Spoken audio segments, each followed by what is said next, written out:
शौर्यजो भवति राम इवावसौ राज्य कार्य निरतोति यशस्वी।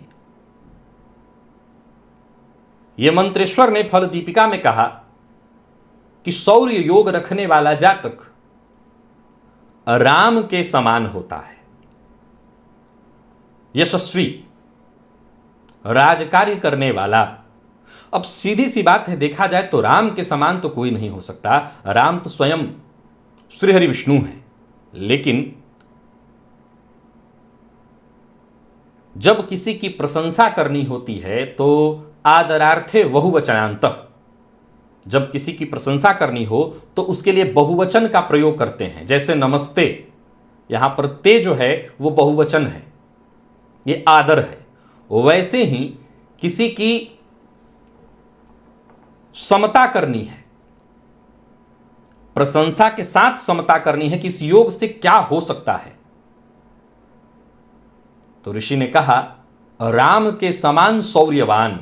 अब राम के समान तो सिर्फ राम ही हो सकते हैं, लेकिन कहा, प्रशंसा किया इस योग का कि राम के समान ही राज कार्य करने वाला। और ये योग बनता कैसे है, तो जन्म कुंडली के तीसरे भाव से, नाम ही से प्रतीत हो रहा है शौर्य योग।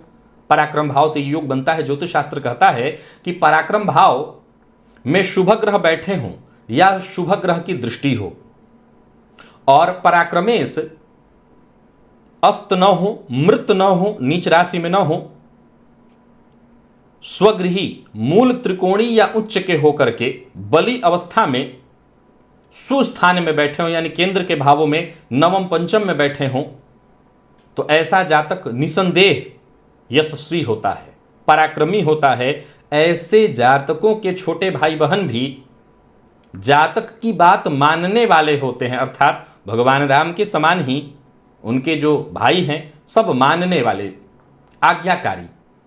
तो भाइयों का भी सहयोग मिलता है। इस योग को जरा समझने की आवश्यकता है। निसंदेह पराक्रम योग सिद्ध है, इसमें ज्यादा कोई विचार करने की बात नहीं कि शुभ ग्रह बैठे हों और शुभ ग्रह की दृष्टि हो, और तृतीयेश बली अवस्था में केंद्र त्रिकोण में उच्च अथवा मूल त्रिकोणी होकर के केंद्र त्रिकोण में बैठे हों, अस्त नहीं होने चाहिए। तो सीधी सी बात है, ऐसा जातक पराक्रमी तो होगा, इसमें कहीं कोई संशय नहीं है, और अपने पराक्रम से खुद अपने भाग्य का वो निर्माता बनेगा। लेकिन यहां एक और विचारणीय तथ्य है। शास्त्रकार ने यहां यह नहीं कहा कि बाकी के भावों में अगर पापक ग्रह बैठ जाएं तो उस भाव के प्रभाव में कमी लाएंगे, लेकिन तृतीय भाव में पापक ग्रह का बैठना, निसंदेह अगर इस सूत्र को आप शौर्य योग को लागू करते हैं तो इसमें तो यही सूत्र रहेगा कि पराक्रम भाव में शुभ ग्रह या शुभ ग्रह की दृष्टि हो और पराक्रमेश उच्च या मूल त्रिकोणी स्वराशि के हों और सुस्थान में बैठे हों। लेकिन अगर पराक्रम भाव में पापक ग्रह भी बैठे हों तो वो कोई बुरा फल देने वाले नहीं होते।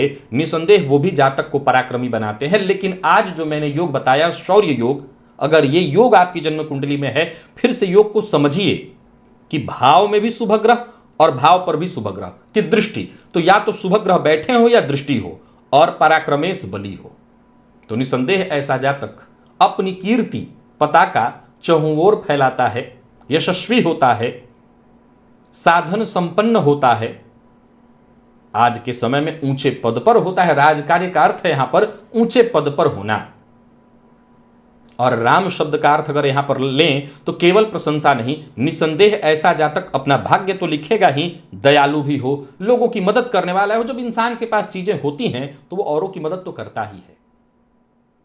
तो निसंदेह बहुत श्रेष्ठ योग है शौर्य।